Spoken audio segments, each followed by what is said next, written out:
third quarter, it looked like you were gonna pull away, nakahabol. Just your thoughts on how the game was played out and how you got this victory. You mentioned mas marami pa nga yung turnovers yung kaysa sa assist. Yeah, first of all, thank you. Papasalamat kami sa Panginoon sa panalo namin. And we talk about the first half, we're disrupted eh.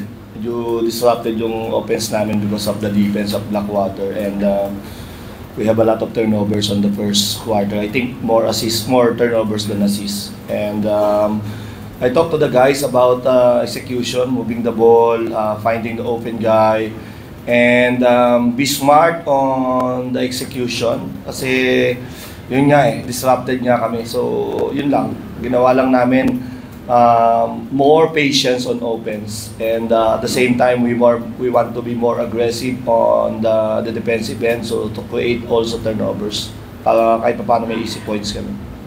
Coach, you are now on a 3-game winning streak, and despite dealing with injuries in and out, what do you think is the biggest factor dito sa tatlong dikit na panalo?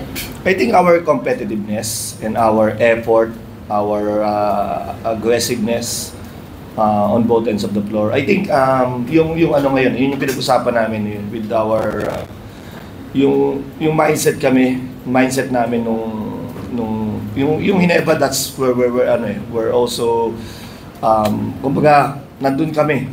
Kaya lang sa dulo lang kami natalo. But on NLEX medyo bad preparation talaga kami. And yun, nag-turn around kami, and I talked to the guys, I talked to the leaders, Paul and Mark and Rafi.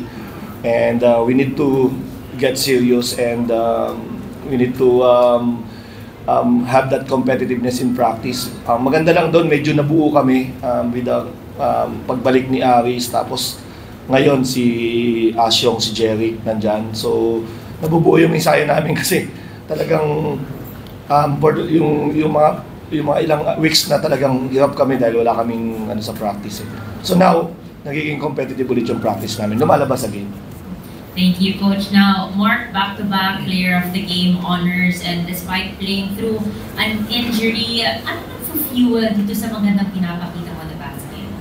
First of all, I thank my Lord and my Savior. Nalo kami ngayon, wala na injury, both teams. And sa question mo, siguro motivation lang is parang every game, every practice namin maging enjoy lang kami lagi. Especially ako, nag-enjoy na ako ng sa stage ng career ko. Siyempre, yun yung motivation ko na every game, every practice na nag-compete ako. Kasi ako yung tao na gusto ko yung mga challenge siyempre sa mga bata, para makita ko rin kung hanggang saan pa ako maglalaro. Yun na may motivation ko. Now, you're playing, hindi ganun ka-heavy yung minutes, pero very efficient yung laro mo, quality minutes, and yung timing din ng pagpasok sa'yo ni Coach Chito. If you could share with us yung mindset mo, knowing na hindi nga ganun matagal yung minutes, and then the crucial kadalasan pa pagpasok. Yun na yung gusto ko eh, kasi siyempre gusto ko rin na sa elimination hindi masyadong heavy minutes. Kasi ilang games na ako na heavy minutes, siyempre nag-step up yung iba. Kaya ngayon, nakabigyan sila ng chance na paglaro.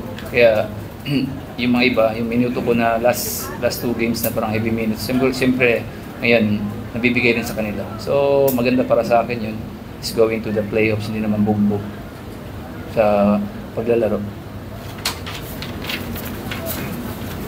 We're now ready to entertain questions from the media.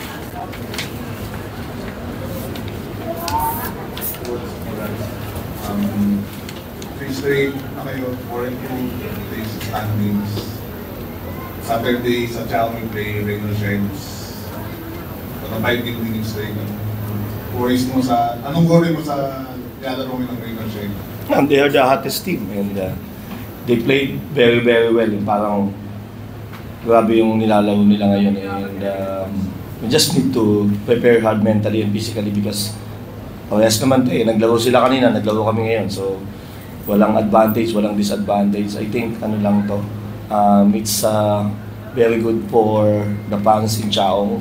So talagang magiging maganda yung laban, and sana pagbigay kami ng magandang show sa taga Chaong. About Reno, thoughts mo lang on Cebu is been scoring 20 plus points kanina, very ulit 28. How will you try to malimit yung production niya? Oh, Cebu, naglalaro siya ng parang all-star ngayon eh. Parang 25 years old lang Cebu. So, I think he's playing very well. Yung kumpiyansa niya sobrang taas and actually that's why they are winning because I think because of Buelga. And titingnan pa namin, I don't know kung ano pa yung gagawin namin but let's see tonight or and then tomorrow kung ano yung magiging game plan namin. But again, this is a very hard game, very difficult game for us kasi they are also young, they run and then they have the confidence na maka-compete sa kahit kaninong team dito sa PBA. Coach, for this game, Coach, ano yung nagbago sa team mo nung nandito na si Aris sa game? Anong naging difference? Yeah, Aris can play multiple positions at the same time. He's a two-way player. He can play offense and defense. He can spread the floor. He can get our rebound. So madami siyang nagagawa and then he's also a veteran now na sa dami ng experience siya. Naging deep yung rotation pa namin. Before kasi we only have parang wala kaming wing guy eh. So yun, nagsabay pa rin suspension ni Calvin. So talagang hirap kami nun. But now, medyo mahaba-haba. And then Joseph Oyob is also playing well because naka-adjust na rin siya dun sa... Medyo nabigla din si Joseph eh. Sabay-sabay na wala yung wings sayang natira. So, hindi rin na-pressure din siya, di ba? So, I think nakaka-adjust na si Joseph ngayon. Nakakatulong na rin sa amin. And Aris is a big factor for us offensively and defensively. Mark, since ata na-injure ka, parang gumaganda pa yung laro mo, parang ano bang nangyari at ganun nga laro mo, tsaka kailan ba gagaling na yan? Hindi ko rin alam eh. So, siyempre sabi ng PT, time lang talaga eh. So parang natapilok ka. Siyempre nilalaro mo. Siyempre di siya napapahinga. So pabalik-balik lang. So maglalaro ka hanggang mawala. So dun sa laro na siguro mawawala to. So yung motivation lang sa amin ng ganito. Siyempre as a leader, papakita ko sa team na kaya ko mag-compete kahit meron akong nararamdaman. As a leader, siyempre, kailangan papakita sa team mo yun para madala mo sila. Pero masakit pa rin. Masakit pa rin. Pag hindi niya nasushoot yung free throw, masakit. Pinapagalit ako ni Coach na shoot free throw. Actually, I'm very thankful to Mark because, alam ko na yung nararamdaman niya but I talked to him about it, being a leader. He showed the passion and yung kanyang guts, yung grit niya. Kumbaga talagang binibigay niya lahat kasi namin nararamdaman siya. Alam naman namin na masakit pero sabi ko siya wala siyang choice eh. So, siya yung leader, siya yung titingnan dito. But the good thing is yung iba, they will follow. Kasi nga, ito nga, may injury na, naglalaro pa eh. Tayo pa kayang walang may injury. So, very thankful ako sa kanya. Dahil sa ginagawa niya sa team sakripisyo niya. Kahit mag-miss siya ng free throw, okay.